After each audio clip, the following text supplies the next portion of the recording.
bahagi din ng sa paglaban itong illegal na droga.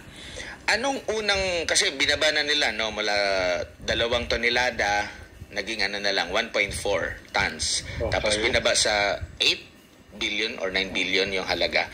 Pero kayo po, doon sa setup, doon sa, kung pagbabasehan lang natin yung mga reports na bigla na lang nadaan daw, doon sa checkpoint, dala-dala yung kargamento, ito po ba'y bagong pamamaraan ng mga sindikato? Or ano ba yung typical ninyo na na-encounter po? Dati?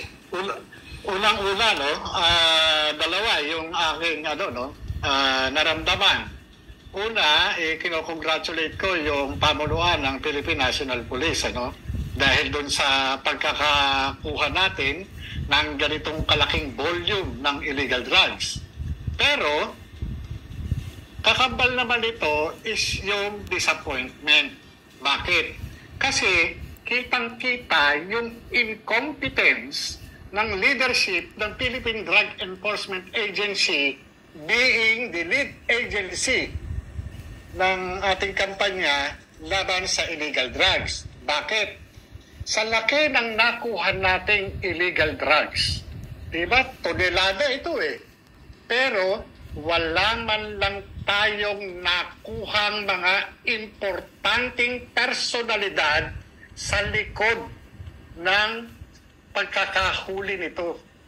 Kasi kung titignan ninyo, kung babalikan natin ang anti-drugs operation, pagkaganyang malalaki, talagang tinatrabaho yan. Kaya nga tayo humihingi sa Congress taon-taon ng dagdag na pondo. Noong panahon ko, ang pondo lang ata ng PDEA, kung di ako nagkakamali, 600 to 800 million. Ngayon ay 3.2 billion, more or less. Ooh, ngayon, doon sa 3.2 billion, nandiyan na yung personnel services, Andiyan na rin yung mga kung ano-ano pa man pagkakagastusan at yung intelligence fund. Yeah, kung ito, maganda ang pagkakahawak ng liderato ng PDEA sa kampanya natin sa illegal drugs. Disin sana meron tayong nadakip na tao, hindi lang driver o courier. Kami nung panahon namin, itong ganitong kalaking volume, hindi basta-basta mailalabas ito. Kung ito talagang pinag-aaralan at tinatrabaho, 24/7 namin binabantayan yan. Bakit? Sinusundan namin yung mga personalidad sa likod nito. Kung yan ay bodega, lutuan, sino yung mga marketing officer, sino yung mga chemist, sino-sino pa yung mga taong involved. Bago namin pitasin yan, sinisiguro namin na talagang pagka dumating yung tamang panahon, kagaya niyan, may nahuli. Isa-isa na namin kumbaga sa lahat yan huli. Ngayon, ang nangyari, sa halip na proactive ang approach ng gobyerno, nagiging reactive. Bakit? Kasi ngayon pa lang sila nagkakaroon ng investigation. Post-investigation yan. Nakakahiya. Kung ako man, itong sindikato, nahuli yung aking mga, yung aking mga epektos, magpapakalat-kalat pa ba ako sa kalye? Hindi na. Magtatago na ako. Magtatago na yung mga personalidad na nasa likod niya kasi nahuli na ebidensya eh. Diba? Sino naman si Raulo ang kakalat-kalat pa nahuli na ebidensya? Diba? Wala na. Kaya ang sinisisi ko is yung gobyerno. Naging incompetent sila sa kanilang mandato. Correct. Kung ang mga ahente, alaga nila, talagang binubusog nila, iyan magtatrabaho ng kusa. Ang tanong, bakit nagkakaganito?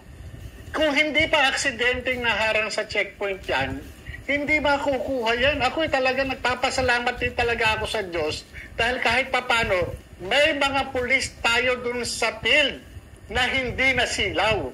Sila-sila lang yung nandun eh.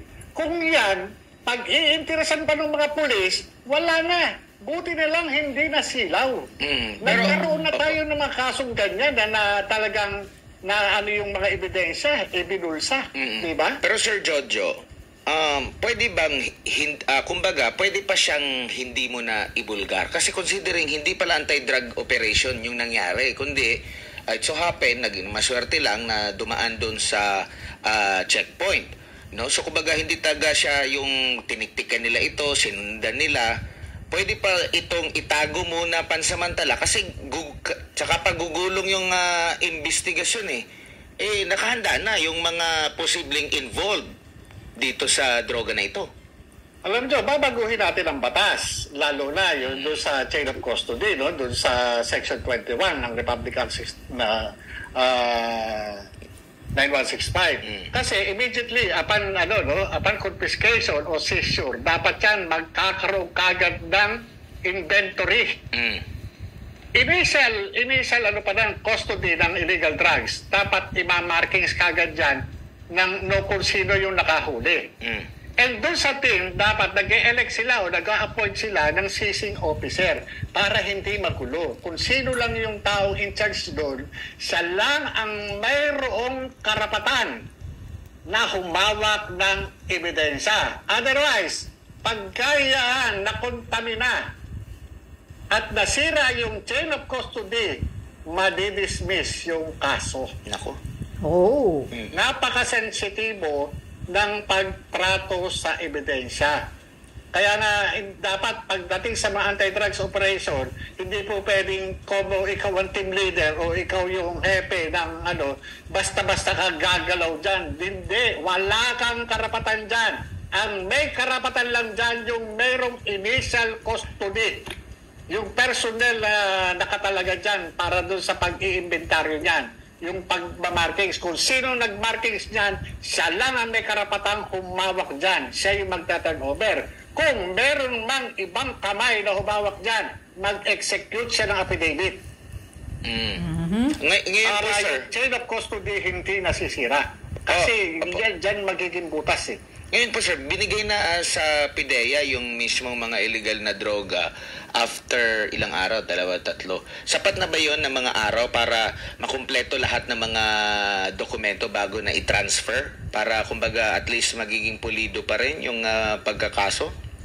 Ang PIDEA kasi siya yung talagang tinutukoy sa batas na siyang in charge sa ganyan. Kaya kahit anong operating unit o law enforcement units, ang nakatagpo doon sa siya talaga yung merong authority na humawak o mag-custody ng ebidensya na ganyan.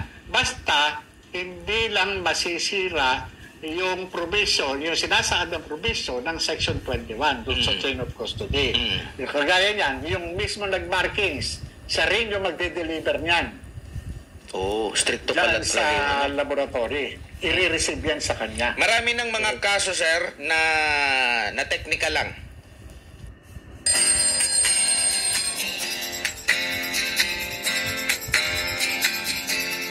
I-receive yan sa kanya. Marami ng mga kaso, sir, na technical lang. Oo, marami. Maraming na-dismiss. Maraming na-dismiss tungkol sa mga technicalities, lalo na yung pagsunod dyan sa chain of custody. Kasi nga, kaya ginawa yan ng Kongreso, yung inamend yung 6425. Yung Republic Act 6425 yung Dangerous Drugs Act of 1972, kaya inamend dyan, nilagyan pa ng safeguard para maiwasan yung mga lang basta ng ng ebidensya. Ito talagang tinatratong sagrado yung ebidensya. Sabi ko nga kahit na sino, kahit na mayor ka pa, senador ka pa, presidente ka pa, wala kang karapatang humawak ng ebidensya. Ang pwede lang humawak niyan ay yung may initial custody o yung mismong seizing officer. Siya lang ang may hawak. Or else, pag hinawakan nila yan, mag-execute sila ng affidavit. Opo. Kasi ibig sabihin, nakontamina yan. How about yung sir? Kasi maraming nagtataka ng mga taong bayan, yung mga netizen, nagkokomento. Dahil biglang biglang nagbago yung halaga, biglang nagbago yung timbang noong kontrabando. Natural ba yan na nangyayari ang mga ganyan? Sir, bakit kaya naglalabas agad-agad ng ano kung hindi pa penal? Baka mayroon ding mga technical na naman sila ukol dyan. Alam mo, yung sa ganyan, normal yan, lalo na minsan may nagsasabi, 2 tonelada yan, 3 tonelada. Pero doon sa actual na, sa actual na kasi tinitimbang yan tinitimbang yan sa laboratory service o sa crime laboratory, no? Opo. Tinitimbang yan, yun yung official weighing ng ebidensya. Kagaya niyan, may isa, kala mo 1 gramo, 1 kilo. Pero kulang pala ng 2 guhit o 1 guhit. So sa 1 kilo, halimbawa, 1 guhit ay 100 grams.